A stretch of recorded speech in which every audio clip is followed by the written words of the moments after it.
नजरिए हया हा कि नजरिए हया हा नजरिए कया हा नजरिए हम मौत नजरिए सजा हा आ नजरिए नजर से नजर के मिलावेला आ नजरिए के मारल के बचियो न पावेला। बड़ा नेक लागेला क्या बात बलम जी के बोलिया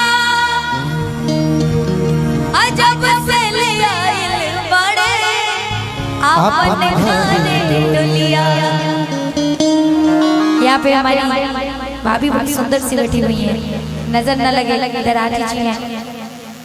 एक लोग हाँ बिल्कुल चांदनी को बुलाइए और इस रात थोड़ा सा रात चांदनी माहौल में ढल जाए। सबकी जब नई नई शादी होती है जाना जरा जब शादी होला तो जब नया नया पति पत्नी होला तो बड़ा बढ़िया से सम्मान से ए जी तनी सुनी ना बोली एगो काम करी ना का बोली बाजारे जाता है तनी सा एगो फेरे लवली लिया दे हो। अच्छा और आप जब थोड़ा सा 2-4-5 साल बीत जाता ए जी आ जा तो नहीं तनी हेने आई देखा तनी हमारे कुल क्रीम पाउडर खत्म हो गइल बा, पैसा ले ले बानी ना जाके ले आई। सही बात है कि नहीं? ओ भैया बड़ी मुस्कुरा रहे हैं, लग रहा है एकदम खरीदना पड़ता है भाभी के लिए। आई वो समझ रहे हैं दर्द झेल रहे हैं, वो दर्द झेल रहे हैं इसलिए मुस्कुरा रहे धीरे धीरे। ऐसा कुछ नहीं है, झेल रहे हैं। अगर ऐसा कर देंगे अगर भाभी बैठी होगी तो पता चलेगा कि खाना भी नहीं मिलेगा घर पे। का जी हमको झेल रहे हैं तो ई कुल मत करा। और तोरो जनी कहां पंजाब में बैठल बानी ठीक बा, यही से तोरे ढेर मस्ती चढ़ल बा। कहां तरी हो जनी चांदनी मिश्रा नहीं होगा तेरे जैसा कोई तीसरा। आई थोड़ा घूंघट कर लीजिए अगर हो जाए होगा है ना। और जोड़ी वैसे जमा था। इन दोनों की जोड़ी कैसी लग रही है? फोटो खींच के हमरा के दाता ने भेज दी पंजाब। भेज दे हम जाना तनी दाल ना बोली हमारा, लेकिन चाह तो गला भी दियो बिल्कुल है ना, लेकिन नहीं गलाएंगे चिंता मत करिए। आज हम आपका घर उजाड़ेंगे कल मेरा भी उजड़ जाएगा।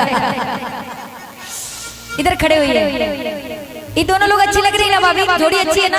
एक इस जोड़ी के लिए भी ताली बजा दीजिए थोड़ा सा।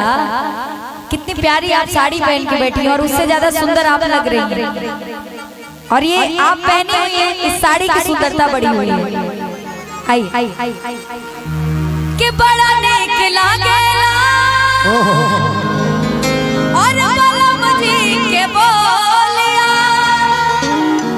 अजब से आइल बड़ा अपन घर डोलिया। हमके लगल कि तू गुटुर को करे लगला। माने हमार माना हो हम ना गुटुर को करी यही जले ना कि बड़ा नेक लागेला बलम जी के बोलिया अजब से आइल बड़े अपन घरे डोलिया के बन के हमरा जिंदगी। आइए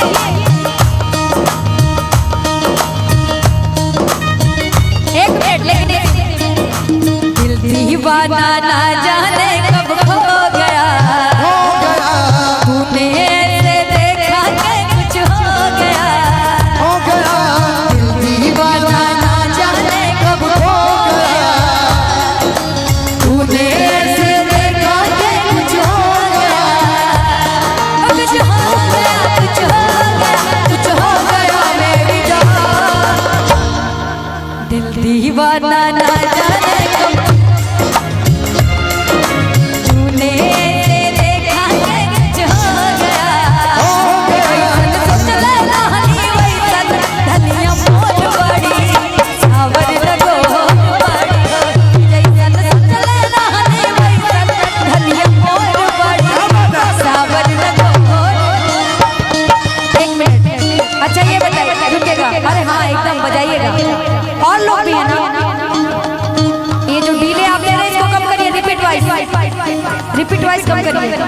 और लोग हैं ना, बुलवाइए ना सबको। सबको बुला ले, सबको इतने सभी लोग बुला ले। जितने लोग हैं सब लोग आएंगे एक साथ एंजॉय करके, अच्छा रहेगा। आइए हो जैसन सोचल रहनी वैसन धनिया मोर बाड़ी, सावर न तोर बाड़ी हो, थोड़े रहन पातर मोर, थोड़ थोड़ बाड़ी, सावर न तोर बाड़ी हो।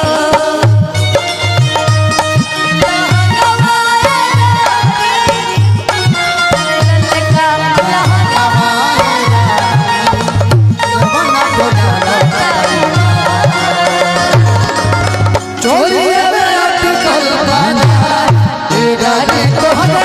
चोलिए में अटकल बाजा, चोलिए में अटकल बाजा, ये जान तो हटा। चोलिए में अटकल बाजा,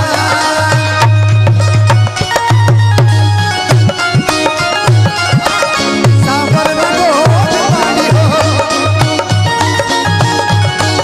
ऊपर उस अरे जिया जरा भैया, दुकानदारी भी चला चला। अच्छा एगो लाइन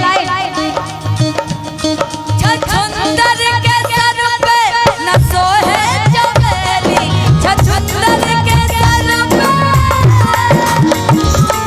छछुंदर के सर पे न सोहे चमेली, कहाँ राजा हो, कहाँ गंगू तेली, कहाँ राजा हो, कहाँ गंगू तेली। जैसन सोचल रहनी वैसन धनिया मोर बाड़ी, सावर में गोल बाड़ी हो। जैसन वैसन धनिया मोर बाड़ी, सावर में गोल बाड़ी हो।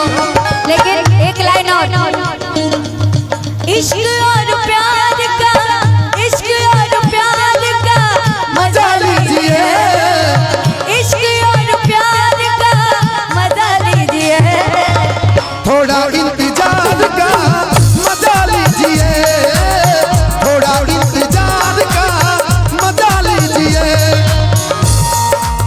बेख्याल हो गए होश में न लाइए, आइए करीब आके आंखों से मिलाइए, होश में न लाइए, करीब आके आंखों से पिलाइए। बेख्याल हो गए होश में न लाइए, आइए करीब आके आंखों से मिलाइए। और कि नजरिए हया हो, कि नजरिए हया हो, नजरिए कया हो, नजरिए हम मौत, नजरिए सजा हो। आ नजरिए नजर से नजर के मिलावेला, आ नजरिए के मारल के बचियो न पावेला। एक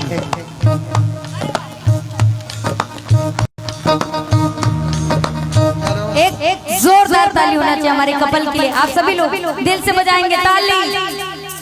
अरे कंजूस लोग। मुझे और इसे मेरे पापा मम्मी सबका बहुत सारा आशीर्वाद मिला है, भाई का भी आशीर्वाद है, बहुत सारा साथ है। और इसके लिए मैं एक सॉन्ग गाना चाहूँगा। आप दोनों लोग गाएंगे। इधर आइए, इधर आइए।